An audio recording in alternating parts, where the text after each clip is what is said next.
Hello.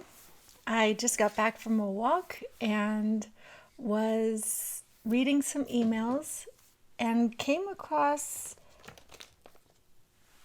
something that I thought I would share. And actually, it was a quote from another YouTube video, not one that I did, but something that I thought we could talk about today. So I went over and I listened to it and wrote down the quote, so I will read it to you.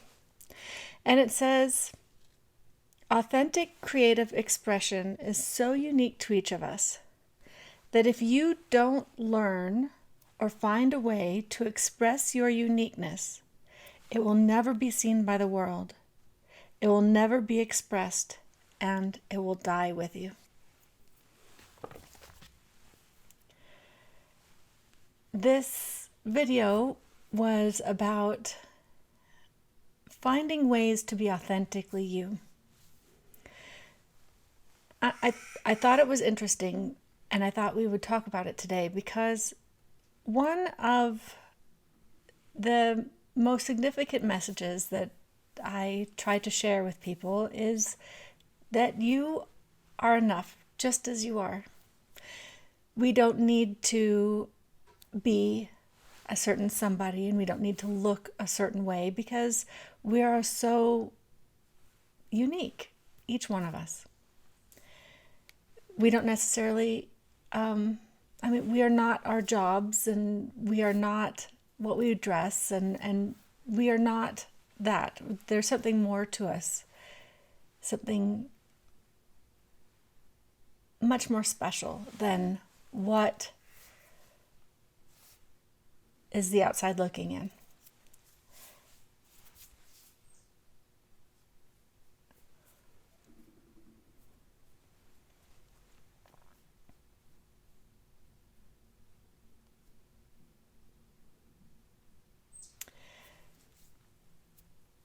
When I heard this quote, "If you don't learn or find a way to express your uniqueness, it will never be seen by the world."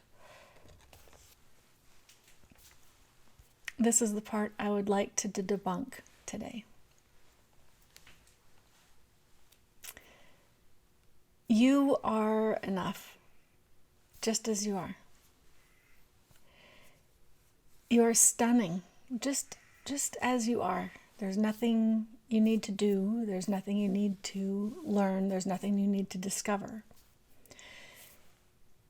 The reason I say this is because even in those moments where we are feeling lost, even in those moments when we are trying to portray something that maybe we're not feeling inside, maybe we're trying to play the role of our career or play the role of the clothes we wear or whatever the role is that we are trying to play. Even in those moments, you are being you. You are being authentically you. There's nothing you need to learn. There's nothing you need to discover, and there's nothing you need to share with the world because you are already there. You are already part of it. You are already intimately woven into this world. There's nothing you are supposed to do.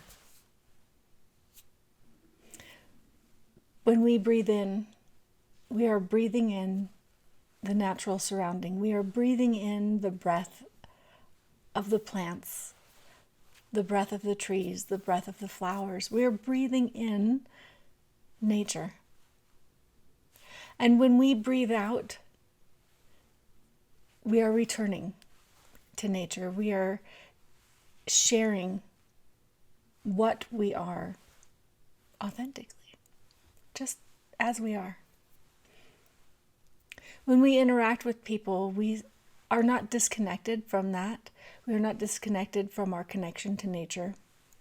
And the person that we are talking to and the person that we are interacting with, no matter who they are, is also sharing this breath with nature by receiving it and then giving it back out. So as we're talking with people and as we're interacting with people, that's what we're doing. We are actually just sharing at the very basic level the gift of life. We don't need to find a way to express something. We don't need to find what our gifts are, because they will come out. And they will come out just as we are going about life. As we embark on all these different adventures and all these different ways that we experience life, our interests might change. Our understandings of how we interact with people might change, and our interactions on how we might interact with ourselves might change. And it's a evolving process.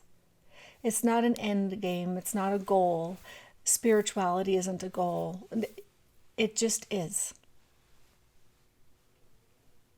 And when we look at our surroundings, when we look at nature, it's always evolving. It's always evolving.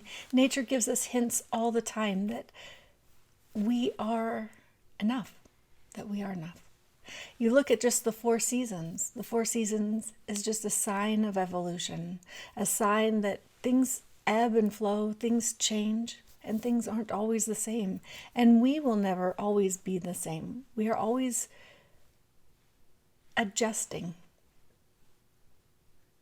to what's going on with us biologically, to what's going on with us emotionally, and what's going on with us, with our spiritual endeavors.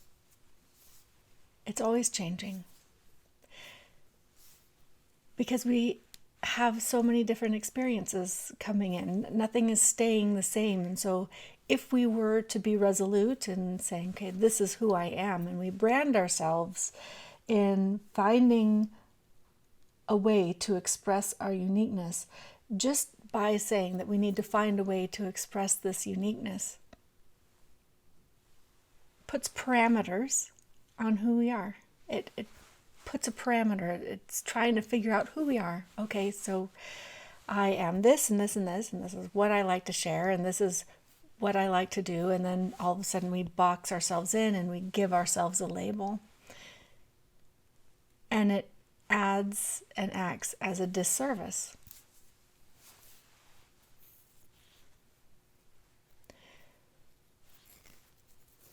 We, throughout our lives, sometimes behave differently. We behave differently in different situations. So if we have somebody who's intimately close with us and they know all the little quirks or a lot of the little quirks, we might act one way. And then we might go to the grocery store and act another way, just in our communication style with other people. And just that alone shows that, we don't belong in a box. We belong in how we are going to be interacting with different situations, how we're going to be interacting with different experiences. And as long as we don't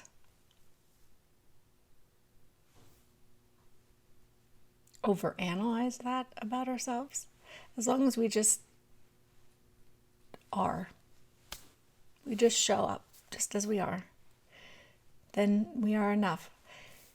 Our gift isn't something that we have to contribute to this world.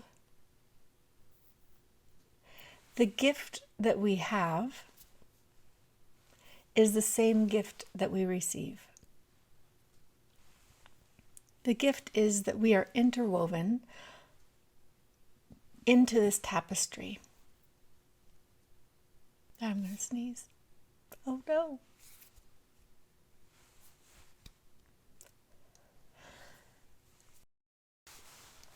Okay, I deleted the sneeze that way. Just as we are. But I don't know if you want to see a sneeze.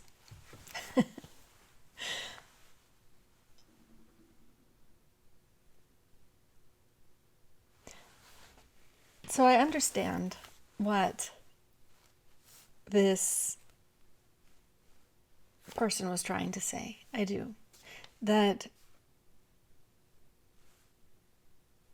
we are authentic.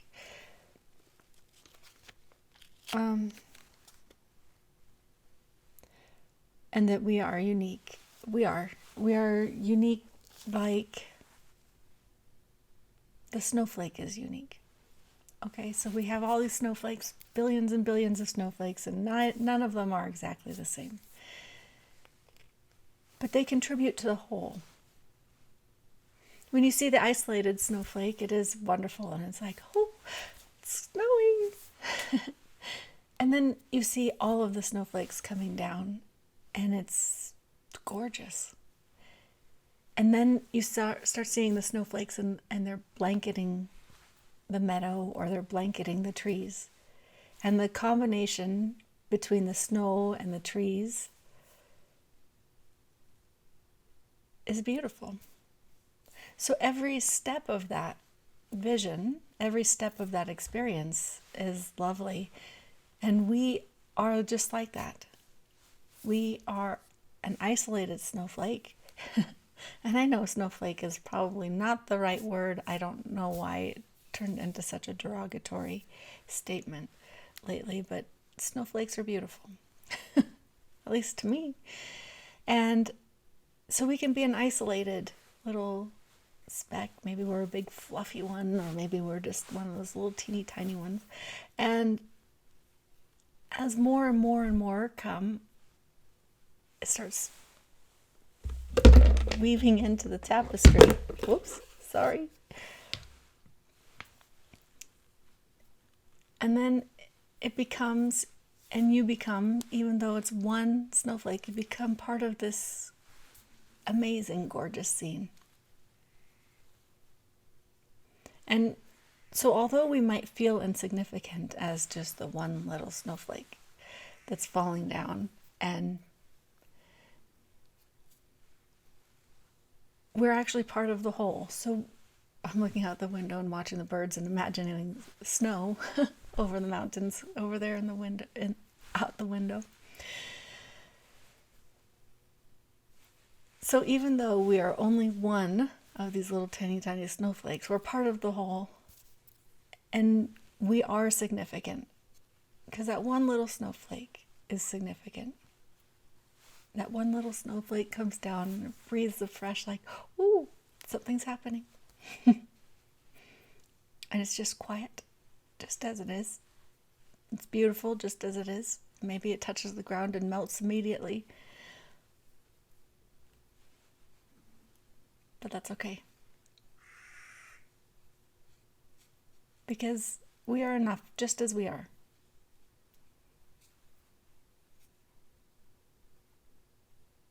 I'm sure I could keep talking about this, but I tried to make it short because it doesn't need a lot of elaboration.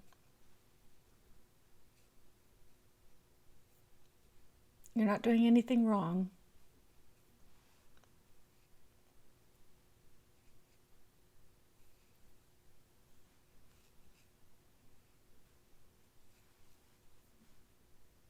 And I think you're beautiful. I think you're wonderful, just as you are.